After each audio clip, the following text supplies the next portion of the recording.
Salams and welcome. Thank you for joining me in the beginning now of Surah number 11. Excuse me. We are beginning now the Prophet Hud alayhi salam, Surah Hud, comprising 123 verses. In the last Surah, chapter number 10, stress was laid on that side of Allah subhanahu wa ta'ala's dealings with mankind, which leads more towards the attribute of mercy. And in this chapter, the attribute that is emphasized is more on matters dealing with justice and the punishment of sin when the unbelievers resist all the grace from God, all the grace from Allah subhanahu wa ta'ala, right? Then in verses 1 to 24, the initial part of the chapter, Allah's revelation of mercy, it deals with He's dealing with humanity and with mankind, and the outstanding sabr of Allah subhanahu wa ta'ala, and that is why Allah is as-sabur, al-sabur, al-sabur, and as-sabur. And His long-suffering patience are contrast with humanity's or mankind's ingratitude of the people and the mankind's love of falsehood and vanity amongst the unbelievers, and the crookedness that is found amongst people. Then in the next section, verses 25 to 49, we see the Nuh alayhi salam's unselfishness and humility in teaching his people the truth of Allah. And how his very fact of trying to introduce the truth to the people, his attempts were vilified, defamed, slandered by the ungodly people, the unbelievers, led by the chiefs who were the arrogant unbelievers, right?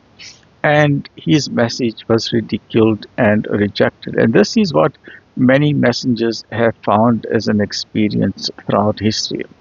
But despite this, and under the guidance of Allah subhanahu wa ta'ala, when all attempts had now failed, after 950 years of preaching, He built and ark, the very first ship, under the guidance and direction of Allah subhanahu wa ta'ala, and was thereby saved when the world was flooded, while the unbelievers perished, and then humanity basically started again, right, with the few believers that followed Nuh alayhi salam.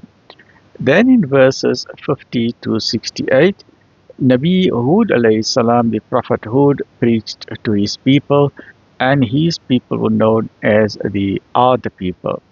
And he was warning them against preaching false gods. And then we also see the story of Prophet Salih alayhi salam preaching to his people, the Thamud people, and he warned them against dishonoring the symbol of the bounty of Allah subhanahu wa ta'ala. In both these nations, the Ad and the Thamud, the clear signs of God, most merciful of Allah subhanahu wa ta'ala, they rejected the signs of Allah, and thereby the rejectors of faith were then blotted out. Then in verses 69 to 95, the people of Lut alayhi salam were given to great abomination, and they were known as the people of Sodom and Gomorrah. Ibrahim alayhi salam pleaded for them with the messengers who came for the punishment, and Lut was sent out to meet these messengers who were outstandingly handsome and beautiful. But the people, they rejected Lut alayhi salam, and they continued to go deeper and deeper into sin, and thereby they suffered the penalty for practicing various abominations which were condemned. Then Shu'aib's alayhi salam's people, the Midianites, were warned against fraud and mischief, but they reproached him with helplessness, and once again, by rejecting the divine messengers, the people were then destroyed.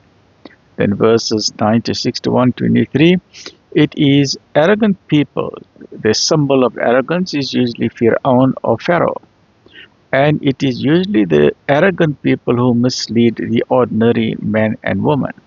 Because usually it is wealth that turns people. And then the ultra wealthy, the super wealthy, they are bordering on the edge of psychotic, or they become so narcissistic and so arrogant that they feel that they are answerable to nobody, and they want their money to give them, and it does give them the power to control the masses, because these ultra wealthy people are the same ones who fund the politicians. They decide who must be a politician, who must be the president or the prime minister. They also fund and control the church or the religious establishments, as well as the education establishments and the academics, as well as the law and the judiciary. And they also then control the media, which is very, very important, and the media then controls the masses. So it is their arrogance and their greed. The more money they have, the more power they want, and they are the ones that mislead people and thereby bring ruin on themselves. And then the ones who follow them, sadly, also bring ruin on themselves. But Allah subhanahu wa ta'ala is adl, full of justice. The penalty for sin is real and abiding, so we must make no doubt about that. Therefore, the advice is given to shun all wrongdoing and follow the way of goodness and not the way of Satan or Shaitan or the devil or Iblis, and instead serve Allah wholeheartedly. And this brings us then to the end of the chapter. But then, just as a reminder, the various Nabis, there's quite a few prophets that are mentioned here. We see Nuh alayhi salam's unselfishness and humility in teaching the people the truth of Allah. He built his directions under directions and guidance from Allah subhanahu wa ta'ala. Then we saw the story of Prophet Hud alayhi salam to his people, the Ad, then the Prophet of Salih to his people, the Thamud, then the Prophet Lut alayhi salam to his people were given to various abominations as Sodom and Gomorrah. Then Prophet Shuaib's people, the Midianites, were warned against fraud and mischief. And finally, we were warned about arrogant leaders like Fir'aun or Pharaoh from Egypt who mislead peoples.